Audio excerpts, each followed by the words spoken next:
يا أيتها النفس المطمئنة ارجعي إلى ربك راضية مرضية فادخلي في عبادي وادخلي جنتي.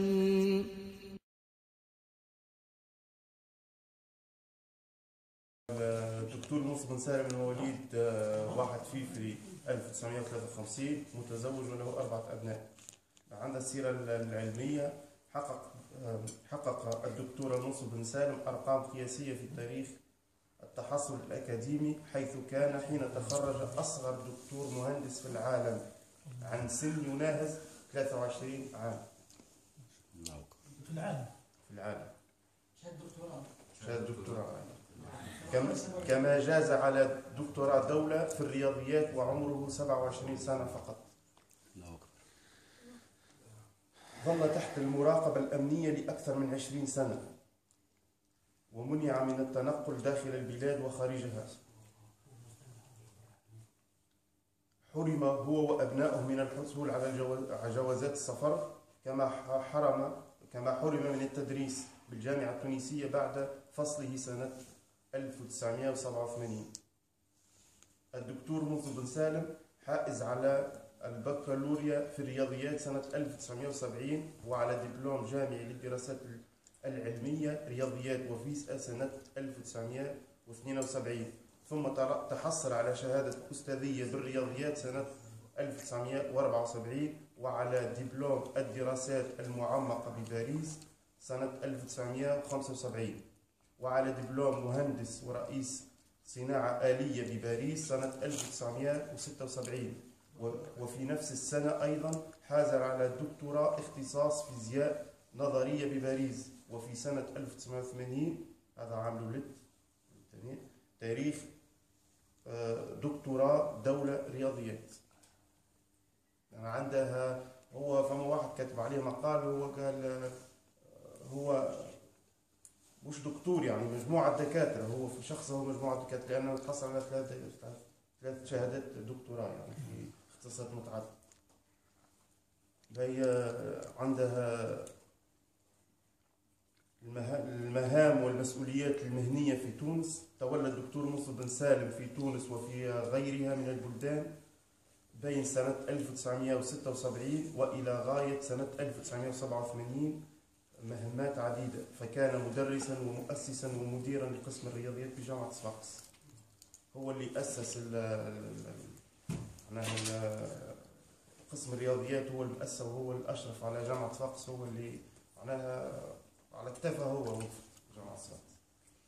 وعضو بالمجلس العلمي وبلجان الانتداب، وأستاذ بمعهد الرسكلة والتكوين المستمر بتونس، وهو من مؤسسي المدرسة القومية للمهندسين، وهو أيضا كاتب عام مؤسسة لنقابة التعليم العالي بصفاقس. مع وفرة هذا الإقبال على العطاء وتعدد المسؤوليات، قدرت ساعات العمل الإضافية للدكتور موسى بن سالم حوالي 50 سنة عمل. هذه الساعات الإضافية اللي خدمها 50 سنة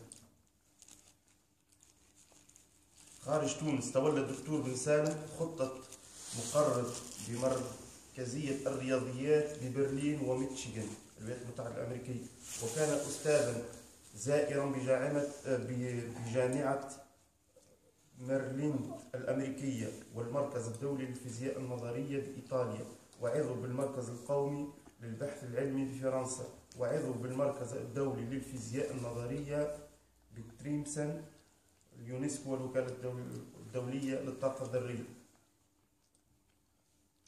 كما كان عضوا في اتحاد الفيزيائيين والرياضيين العرب، وعضو في مؤسسة الكويت للتقدم العلمي، وأستاذ باتحاد الجامعة الناطقة بالفرنسية ببلجيكا وكندا.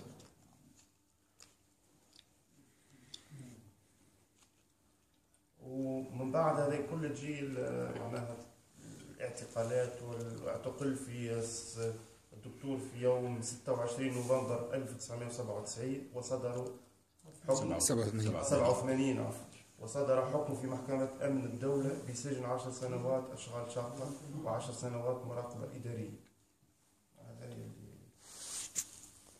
يعني العديد من المضايقات يعني حتى أمها توفت ما نجمش يحضر للتوضيح يعني. إذا ما فيش معناتها يوجد حل جذري لقضية الاستبداد، ما في إبداع يعني مجالات مختلفة العلمية الثقافية الاقتصادية كذا وكذا يتم قتلها بالاستبداد السياسي. بالتالي هو عنده قناعة لابد من حل الإشكال السياسي قبل اللي هو رأس السلطة، فهمت؟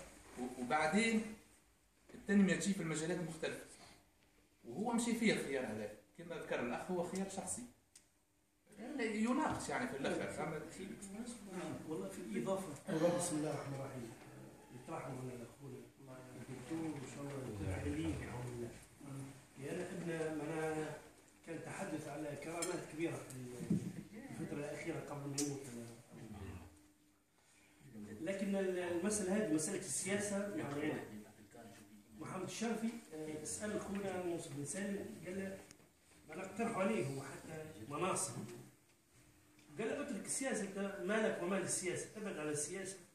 فكان جوابها أن عندما تنضاف تونس، عندما يكون تونس سياسيين معناها يخافوا ربي ويخافوا معناها مستقبل البلاد، أنا أترك السياسة ومعناها أتفرغ لميدان العلم. لكن بما أن تونس للأسف يحكمها معناها يساريين ملحدين كانوا في منحى خايب بالتعليم، وكانت معناها المشروع بتاع التعليم والمشاريع معناها كل سنة يأتون بمشروع جديد في التعليم، وهذا هو ميدانه، وهو يشوف معناها في الظلم لأنه هو من مؤسسين زاد هي الكلية معناها كان هو يباشر حتى على البناء تحت.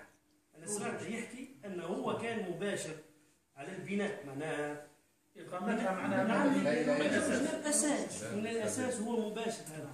إذا قال معناها كان جوابه واضح، هو أن عندما تنضاف البلاد يشدوها سياسيين محنكين يخافوا ربي، وقتا نترك السياسة نمشي شيء المجال.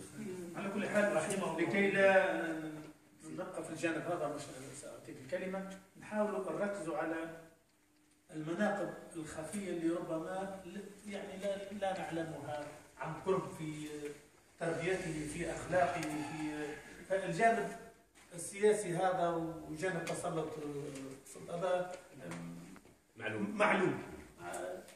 السياسة أعدمت كل شيء، يعني مش كان في المجال العلمي.